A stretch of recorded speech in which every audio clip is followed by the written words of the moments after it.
Hi there, today we're going to talk about Paper Girls Deluxe Edition Volume 2.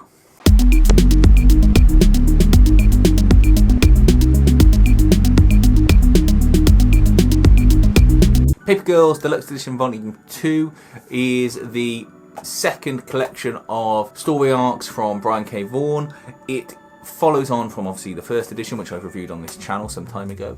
I thought I'd talk about this because I saw some more news that there was progress on the TV series. This carries on with our time-travelling, very confused group of paper girls. Let's have a look at the book and we'll talk some more about it.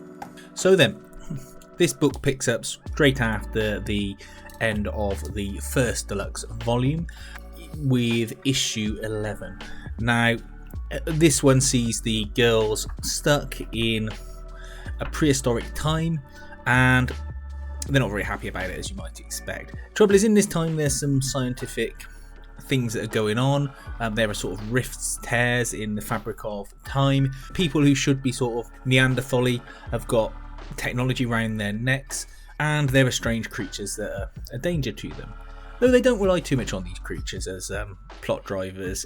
It's more that it's sort of a nexus point in the story, a real middle point, where you have a time traveller from our not too distant future, I think it's 2055, come back to the same place thinking she's the first person to time travel, and finding that there's a bunch of 12 and 13-year-old girls from 1988 that are also there. The girls get split up, they get a friend in the form of a prehistoric girl with a baby called Mary. You have the characters sort of discover things about themselves. In particular, KJ and Mac, which are a sort of good comic pairing. But also they're not comic because you find out something very early on in this volume of the book, which I don't think is a spoiler. That is, there's a foretelling, let's say, that they will get together.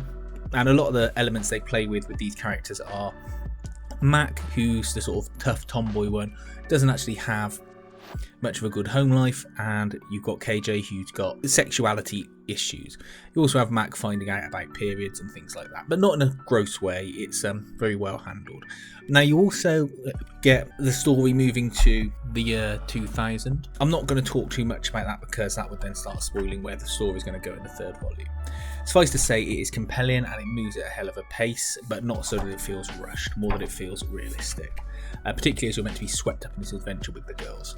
Now, this book has an excellent quality of binding to it. It's sewn, it reads perfectly well. No dust jacket, but that's standard for Image. The pages are thick and they feel really great in the hand. And that just makes you want to read it all the quicker. You also get a load of extras in the back in the form of alternate covers, gallery pictures, and you get almost a guide on how to colour comic books, which is just really interesting to read because it's not as if it's super in depth, but what comes across is very clear, concise, and makes you think a bit more when you go through the book and read it. So, yeah, it's a beautiful book, great binding, great pages as I've said, and I think it is a wonderful collection to anyone who collects graphic novels collection. It's also a cracking sci-fi mystery read as well. It keeps itself ticking along and moving. Let me know what you think about it.